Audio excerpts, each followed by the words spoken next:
En frères et sœurs, nous connaissons très bien cette image que le Seigneur prend ce matin pour se présenter à nous comme un bon berger, un pasteur.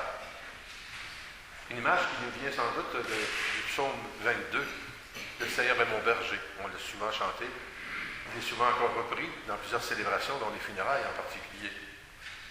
Ce texte vient probablement de David, le petit David qui était lui aussi un berger et qui a été choisi parmi ses frères pour être le pasteur de ce peuple que Dieu lui a confié. Mais au sens premier du mot, un berger, ce n'est pas nécessairement quelqu'un de la haute dans la société de Jésus. C'était des gens pauvres, des gens souvent vus de loin, avec leurs petits troupeaux dans les champs. D'ailleurs, c'est à eux que les anges ont annoncé la naissance du Seigneur, aux bergers, des hommes très simples, très pauvres, parfois méprisés, parce que, comme dit le pape François, ils sentaient le mouton. Alors, on n'a pas ça, le monde qui sent le mouton, ça dérange les parfumés, alors on les mettait de côté. Et c'est ce langage-là que Jésus prend, probablement pour nous dire qu'il veut prendre cette figure du bon berger, celui qui prend soin. Quand il dit qu'on est des brebis, ça ne veut pas dire qu'on est des suiveux, là. Mais il nous connaît, comme il connaît son Père. Et le mot connaître, dans la Bible, il nous aime. Comprenez-vous ça? Il nous aime. Comme le Père l'aime. Il nous choisit parce qu'il nous aime. Et il nous connaît. Il nous connaît bien mieux que ce qu'on connaît nous autres mêmes. Et il nous invite à écouter sa voix. Il semblerait que, surtout chez les bergers, il y a une espèce de compétitivité entre les petites brebis, puis leur entendre la voix, puis ils suivent, ils l'écoutent. Et c'est ce que Jésus nous recommande aujourd'hui. Être à l'écoute de la voix du bon pasteur qui nous parle dans la parole, mais qui nous parle aussi en dedans, qui nous parle par les événements, qui nous parle. Et peut-être un des défis de notre société actuelle, c'est de réentendre la parole de Dieu. Entendre Dieu, dont on a quasiment fait disparaître souvent les traces.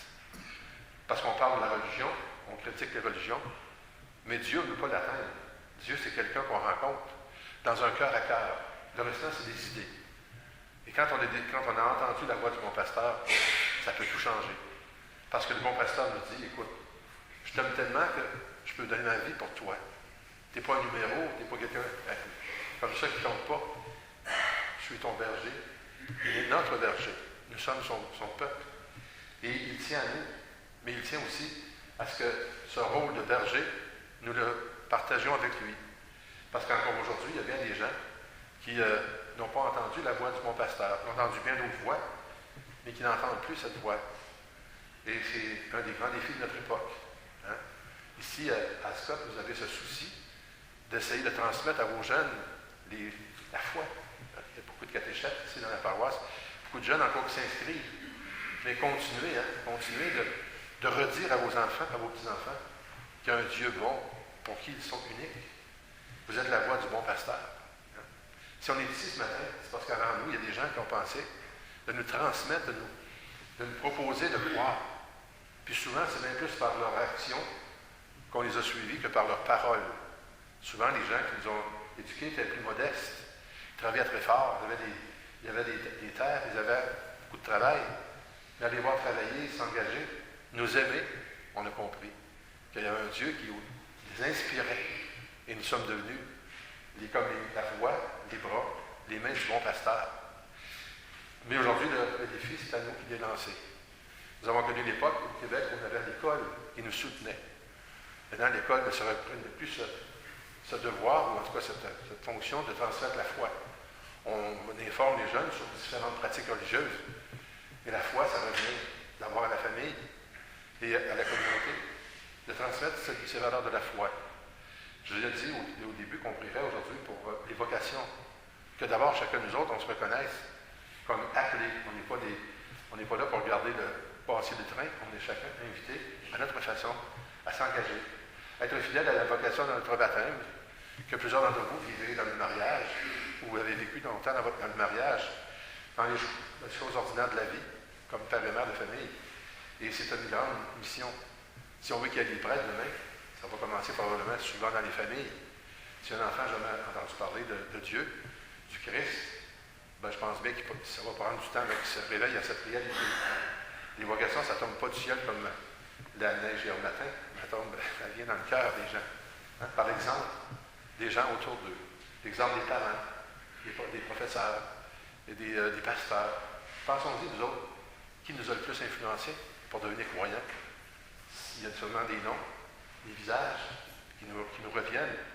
C'est le temps de remercier le Seigneur de nous les avoir traités, qu'à travers eux, il nous a appelés pour être capable de découvrir ce que disait tout à l'heure Saint Jean. Voyez comme il est grand l'amour de Dieu, parce que nous sommes ses enfants. Nous sommes les enfants de Dieu. Mais ce que nous sommes n'est pas encore complet. Il faut apprendre à devenir enfant de Dieu. Hein? On ne n'est pas chrétien, on le devient tranquillement. Reprendre les traits de Dieu est la plus belle façon de connaître les traits de Dieu. Des fois, on regarde un enfant et dit, mon Dieu, qu'il ressemble à sa mère. Quand il est beau, surtout, là. Hein? Il ressemble à sa mère. Ou des fois, on dit qu'il est comme son père. Mais on reconnaît dans l'enfant les traits du parent. Comme chrétien, comme l'enfant de Dieu, le Christ, c'est le meilleur modèle. Celui qui donne sa vie, hein, qui donne du meilleur de lui-même, qui prend soin, qui écoute, qui rend service, qui est patient, qui est espérant dans les gens. C'est le plus beau modèle. Et c'est aussi une foi qui doit être, c'est-à-dire audacieuse aujourd'hui. On entend toutes sortes de choses contre les choses de la foi, contre l'Église. Pierre, tout à l'heure, on le voit dans la première lecture, bien, il s'était fait bonnement brasser, il s'était devant le conseil, devant la cour. Puis là, ils se font accuser. Hein? Vous passez votre temps à parler de Jésus de Nazareth, puis il est mort, on ne va plus entendre parler. Bien, vous autres, vous l'avez rejeté, mais nous autres, on l'a accueilli. C'est lui, la pierre sur laquelle Dieu a bâti son peuple. C'est ce Christ aujourd'hui que nous sommes venus célébrer, le bon pasteur qui nous rassemble. C'est son pain que nous allons recevoir pour être capable d'être nourris.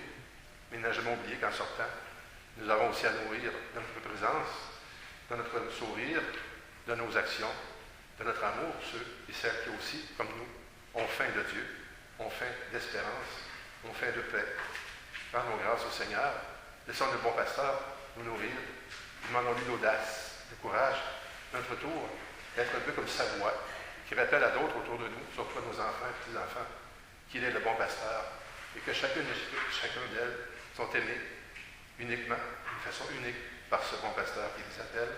Amen.